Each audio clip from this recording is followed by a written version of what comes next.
So, okay, I got first say, I thought Pixie was great fun. Yeah, thank you. Thank you. It's obviously, I mean, it's been a long time since you've directed a feature. I think it was St. Trinian's 2 back in 2009.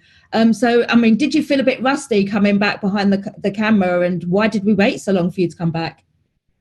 Yeah, I did. And this is the St. Trinian's movies I co-directed with a friend of mine called Ollie Parker. So this was like my first time on my lonesome. So it was quite intimidating. And I'd been looking for something for a while. You know, I have these other hats. I do a lot of producing. So I'd got sucked back into that world. But I really I wanted something that could be a comedy, but also have some style. And I've always liked thrillers.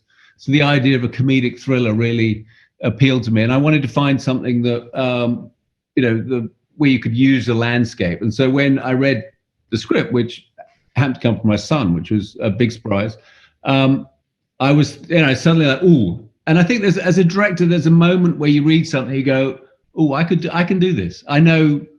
And you don't always feel, and particularly because I'm a producer as well, there's some films that I love to produce, but I couldn't have directed, and others that you go, oh, I can do this one. And so I had that confidence anyway.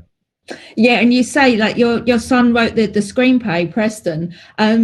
What was it like working with him? I mean, I always say don't work with kids, animals, or family. Was you always on the same page? Pretty much. I mean, I think that we'd made a film a few years ago that I produced called Kids in Love. It was his first script, which he wrote with a friend of his called Sebastian de Souza, and we'd had a good experience on that. So we'd sort of done it before. But I think at the heart of it, there's a mutual respect. I think that he has a great ear for dialogue, and I was very excited by his script. And on the other hand, I think he respects the fact that, I've got experience and I can help him shape the story. And I think also just there's that bond of knowing you're both on the same team, that you've got each other's back. So, I worked with him very closely on the script, and he was there on set every day, as another set of eyes. So it was a thrill. And yeah, you said you worked closely on the script. I want to know, whose idea was it to have gangster priests? Well, you know what? I read an article. We had these gangsters, and then I read an article in the New York Times about this priest Irish priest who would pulled off some bank heists in New York, and who used to be in the IRA. And it was like, oh, wait a minute. And so I took that to Preston, and he ran with it. And it just, it gave it another dimension. And then obviously you get another dimension when you've got Alec Baldwin playing the gangster priest. So, but it's in a funny sort of way, it was based on a true character. Okay, now that's interesting. So obviously the gangster genre has actually been done to death, but I love them myself. But what's the secret to keeping it fresh like you have here? I mean, did you get any offerings of advice from any real villains? No, although maybe now you say that, I probably should have sought some out. I think that certainly for Preston, the idea of doing a gangster movie in Ireland, and I think particularly when those gangsters became Catholic priests, I think that took it away from sort of the traditional gangster movie. And I think also in Ireland, we very much had in mind to do a kind of contemporary Western. And I think in Ireland, people are naturally larger than life. And so you can have these characters who are kind of outrageous, but you could still feel like they're real people. Whereas I think sometimes, if you have an English gangster movie, it's so hard to keep those characters fresh. But I love gangster movies. I can watch them forever. Yeah, it's one of my favorite genres, I've got to say. And yeah, you mentioned obviously it's like a kind of a Western, and it is because you have this sprawling, luscious, peaceful green landscapes of Ireland, obviously. And then you come along with your guns and your mayhem. Was there any issues amongst any of the locals, or maybe like driving around Ireland with loads of weapons? Well, we tried to keep the weapons to ourselves, but I mean, as you see in the film, we're in the middle of nowhere most of the time. Yeah. There were some issues about having a shootout in a church. I was actually going to ask you about that. Was that actually really a church, or was it a set? No, it was a church. Wow. It was a recently decommissioned church, and it was in Belfast, and it was.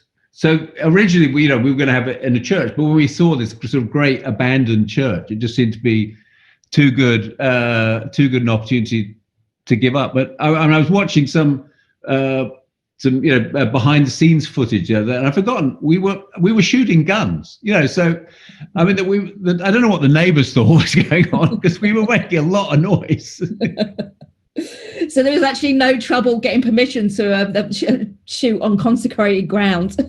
Well, it was deconsecrated ground. I mean, I think that to actually get the location guy, when I said I want to get church to a shootout, a real one, I think he thought I was mad. So we were very lucky. We were very lucky to find the one that we did. Okay, and you've also managed to pull together such a great cast as well. I mean, alongside Olivia Cooke, you've got like Colin Meaney and Alec Baldwin, which are both perfectly brilliant. Is it true Baldwin was the first actor to sign on? Yes. How did you manage that? Well, I know Alec through, I worked in America on films like Wayne's World and Coneheads, and in the Saturday Night Live world. So I knew Alec from that world, and I saw him at a party. Preston and I were at a party with, and he said, "What are you up to?" And Preston pitched him the story, and he said, "Was there a part for me?" And I said, "Well, Deadly Gangster Priest," and he was like, "Okay, I'm there." And this was literally right at the beginning of the process. So he's stuck with it, and really helped it make it happen. And when he arrived on set, it was he's fantastic. He's a fantastic actor. He is. It's perfect in that role. Completely suits him down to the ground. Also, Dylan Moran as well was not quite your obvious choice. How did he get involved? Well, both Preston and I are huge Dylan Moran fans, and it just he's quite good at being a bad guy, and I've seen him in things, and he didn't seem like the obvious gangster. So it's sort of interesting to go down that route. And I don't think he's done a movie for 10 years. So I think we got him at a good time when he was ready to go back to work, and he just he's one of those people that is entirely distinctive, and so he came in and just completely made that scene, which I think is a great sequence, his own. And then lastly, now that you've got that directing bug again, is there any plans for you to go any further? Have you got anything else lined up? Yeah. So Preston is writing a script now, which is a thriller set in France that we hope to make next year. Oh, fantastic. I look forward to seeing that, if it's anything like this one. Well, hopefully. But thank you for your kind words. You're welcome. It's been a joy. Thank you very much for talking to me today. All right. Take it easy. You too. Bye-bye.